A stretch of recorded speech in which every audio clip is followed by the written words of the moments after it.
Hey, hey, hey, it's Cynthia, your spiritual shit disturber and mystic of this podcast, Mind Power Meets Mystic. I'm so glad that you're joining us. My dear friend and podcast partner, Michelle Walters, our mind power junkie and hypnotherapist extraordinaire, is off this week so that I can share a little thing called Heart of the Home. Has to do with house clearings, house healings, and it ties into our series that we've been doing that has to do with chakras and businesses, work-related businesses, and how people respond to what they need work-wise through their chakra system. So, if you've been following, which I hope you have, and if not, take a listen. We've got some really cool stuff.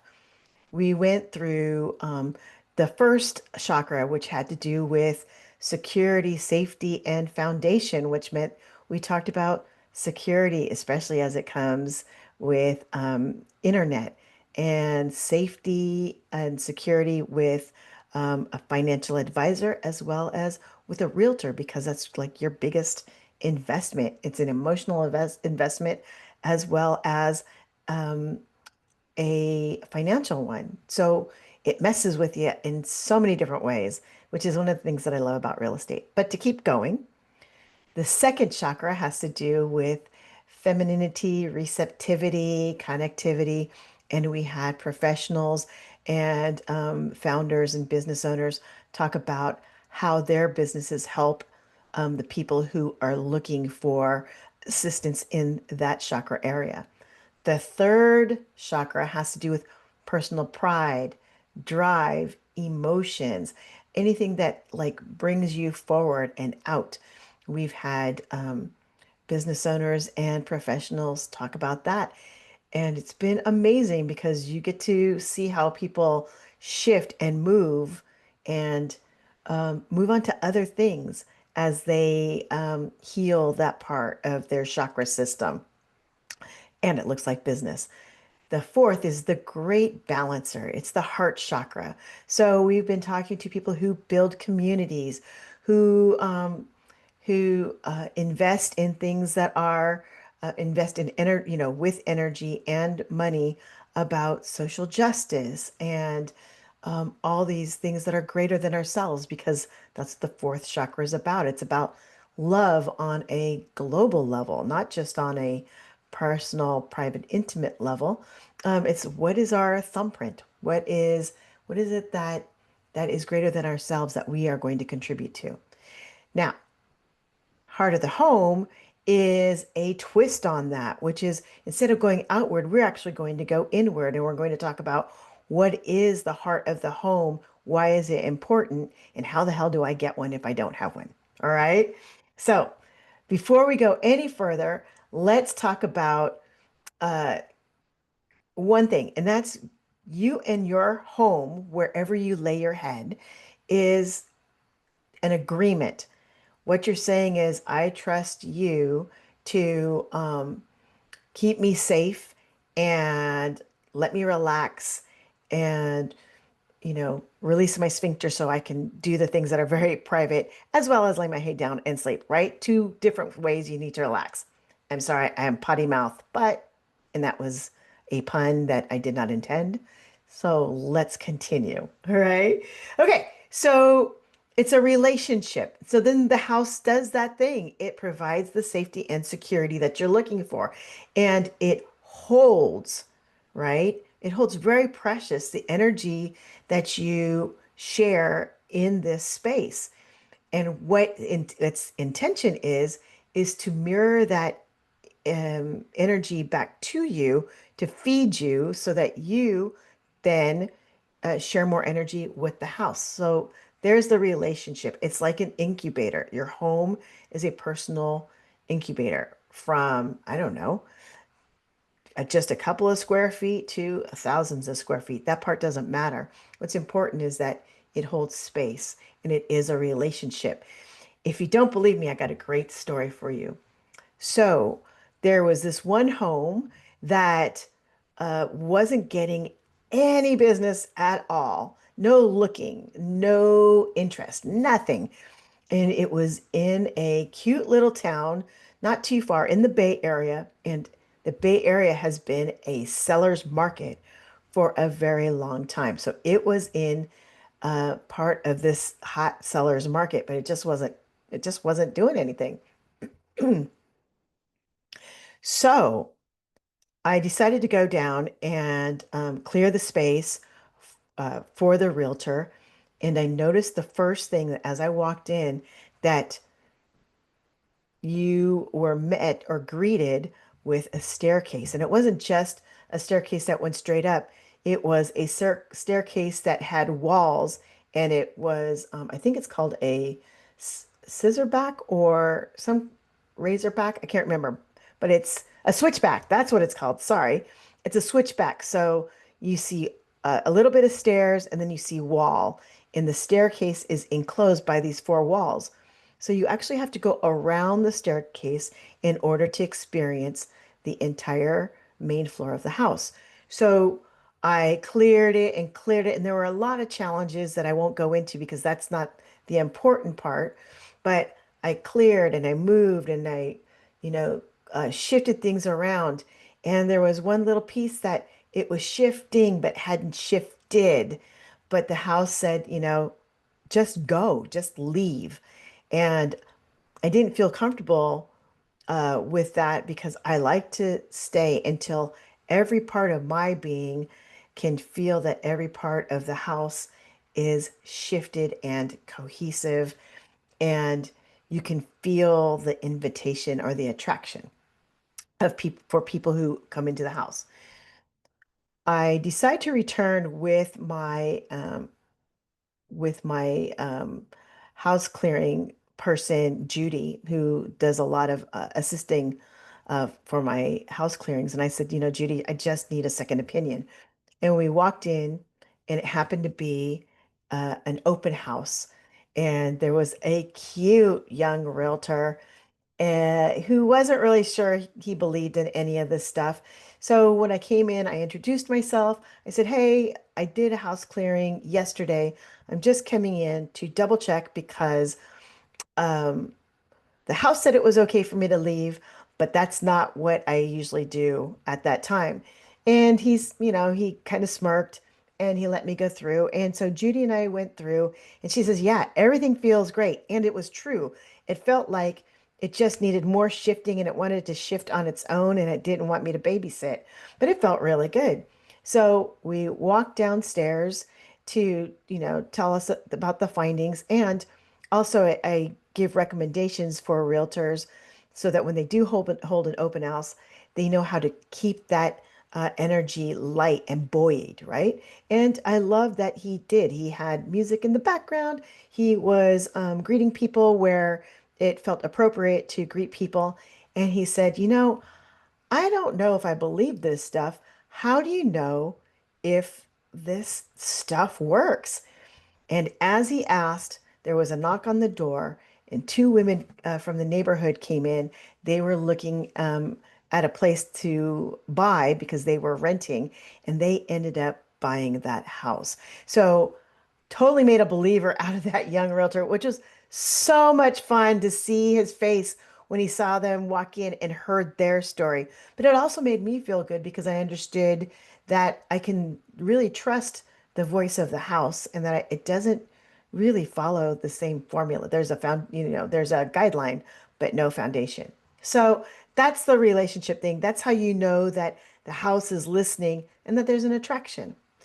Okay, let's talk about what is the heart of the house. The heart of the house is first in feng shui. Um, let's talk about it that way. In feng shui, they have an octagon that they place on top of the floor plan of your home, and that's called a bagua. And each side of the bagua holds a specific characteristic, color, items, uh, femininity, masculinity, as well as element. It has all kinds of things. And in the center of the house is what they call the heart of the house, or the health area.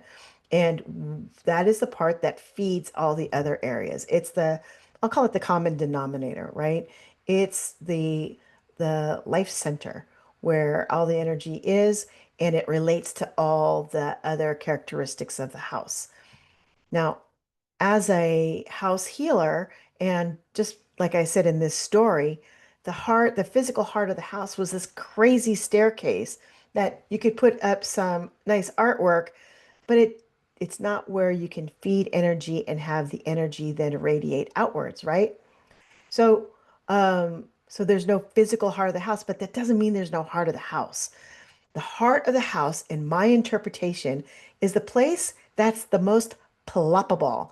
And ploppable is in air quotes.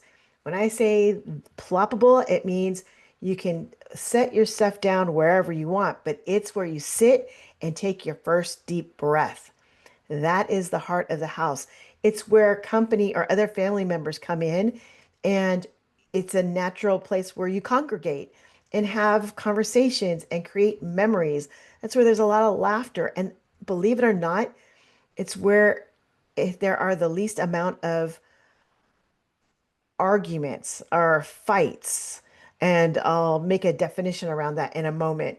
Um, when it comes to the common areas. So for some people, the heart of the house is the kitchen. For some people, it's the family room. Some people in my house, it was actually when I was growing up, it was actually the dining area because I don't even know. It just was one of those things that as soon as you came in, you plopped everything down on one chair, you sat down, and you just chilled for a minute. And that's where my friends and I would go. And that's where my grandparents would actually go when they came and visited us. It was really crazy because it wasn't the most comfortable place, but it was definitely the heart of the house. Now, let's back up and talk about a lot of times there can be disagreements in the heart of the house. There can be there can be grief, there can be despair, there can be so many things in the heart of the house. And it is where the that energy shifts and transmutes to something else, right? From despair comes determination. Might be where you have an aha moment. But because the energy of that space is more than you, it's family, it's friends that come over, it's so many things, it shifts a lot of things. And again, because that's where everyone congregates, that's usually where the energy radiates outward. Okay. So that is the beauty of having the heart of the house. The other thing I believe that the heart of the house was our dining area was because we are a food focused family. So when we were preparing food, that's where we gossiped. And that's actually, as a kid, I got to hear all about my family. It's where we could feel comfortable having deeper conversations because my family didn't have a wasn't comfortable talking about really deep things. But if you could focus on the food and actually look at the food and pick at the food, then it was a lot easier to talk about things that were uncomfortable or just challenging to share. So that's what the heart of the house is. Not every house has a heart, and that's okay. Some houses have a stomach. And if you think about stomachs, it's where people digest. It's the not where people digest, right? But it's where digestion occurs. It's where, digestive is also third chakra. So it's where drive is and ambition lays. These are all good things. It just has a different vibration to it. So you'll find that in some houses, in the heart of the house, um, the energy feels a little bit more driven or a little bit stronger instead of lighter versus heavier, right? I don't like to say that the stomach of a house is a heavier energy because drive is not heaviness. Drive is a force, right? So it's just more, right? It's just a different kind. So when people have stomachs in their homes instead of hearts in their homes, they tend to be problem solvers and they thrive at problem solving, or they have um, a drama, uh, a drama type of work or business, uh, attorneys, therapists, they don't always have hearts of homes. And I'm not saying that that they are driven, not driven, that they have to only have stomachs instead of hearts of homes. But I wanted to use those as examples. So a lot of times it's people who are striving to go from one situation to another or in one station to another, really working in to getting into C-suite or, higher up in the corporate ladder, things like that, or just wanting to make your business bigger. Sometimes it's just that focus is more on drive than it is on relaxation. They could use their room as as a place of respite. And so they navigate their home in a different way. Not bad, just different. There is one more type of home that I've encountered, and that is a home that has neither. And so it's a interesting feeling. And I would love to hear your opinion on this because there are more houses out there that don't have stomachs or hearts. They have nothing. And so every room is pleasant. Every room you can sit in, but there's not one space where you can just sit and have discussion or have laughter or to share something that is intimate.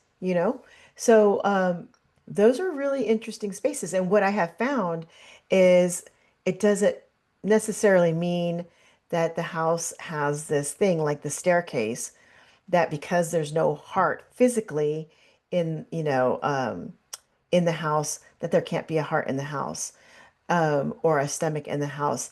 I have felt this in a studio apartment, and a live work loft space because they don't really, in those spaces, they weren't really sure how they were going to maneuver through all their spaces. Where do I rest or where do I work and not work? So there are places that has neither.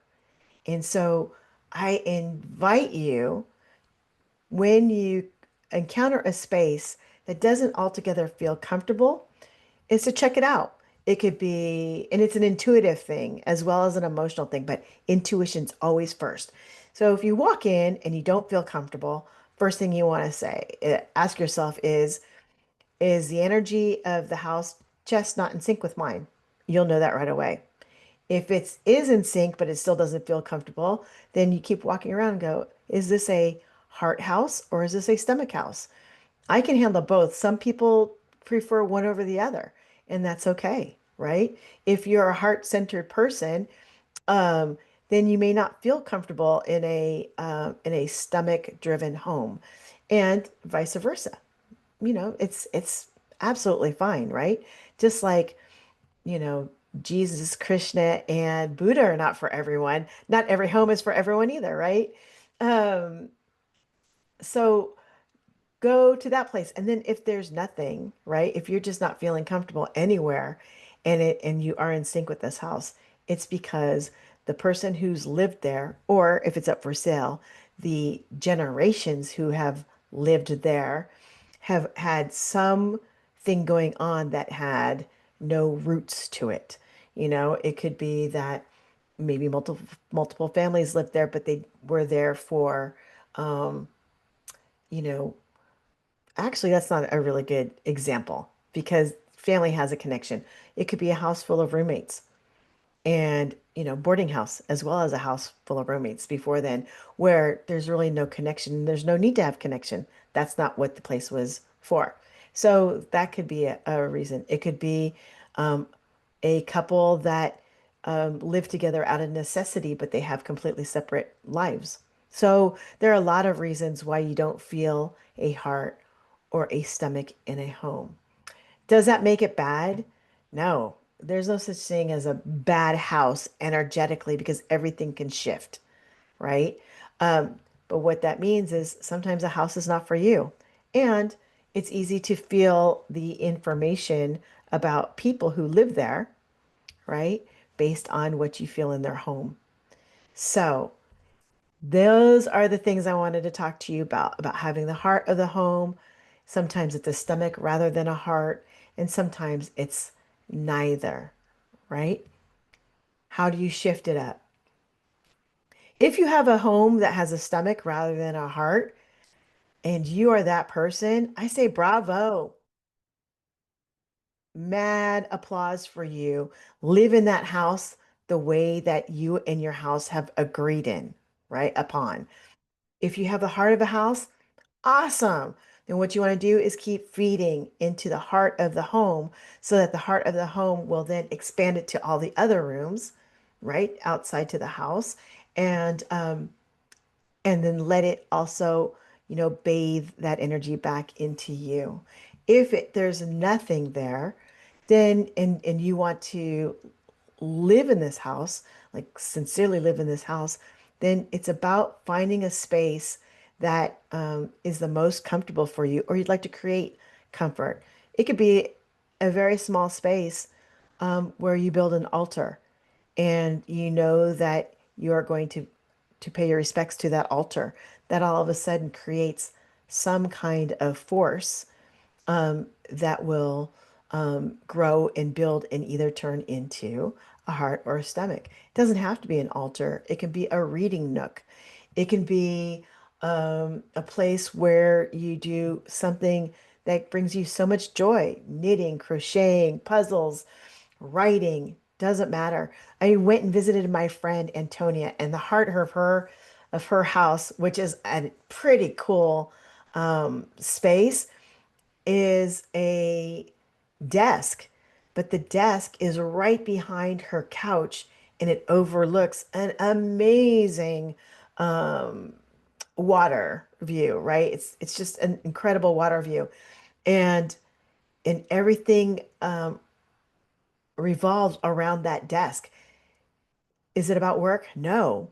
She's an incredibly creative person, so that's where her creativity is. And then based on that creativity, she moves to other parts of her house to foster what it is that she's creating. It's pretty incredible what she's done. So these are the things that you do. It's about something that's really important to you. All right. So that's how you start creating the heart or the stomach of the house. And it doesn't have to be in the middle. It can be anywhere. But what's really important is that it's easily accessible for you, the person who lives there. Okay. So I just want you to know that you have a heart and there's an agreement with your home, which means that your home has a heart. You have a stomach, a third chakra, and your home can also have a very robust third chakra. It doesn't mean that it doesn't have a heart, it means it's driven by the third chakra. All right.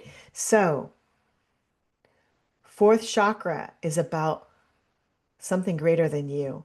You and your house have an agreement. You have a history. Your home has a history. There's an agreement. It's greater. However, and it's insulated.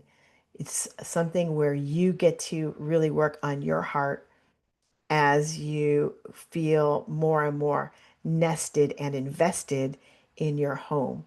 So remember, your home isn't just where you live. It's how you live. It's how you value. It's so much more. There are no secrets in your home, meaning there ain't shit you can hide from your home. Your energy is out, whether you're bullshitting yourself or not. It is in your home, and your home is going to reflect it back to you. So really, really investigate what kind of home you have and then and build upon that. Okay.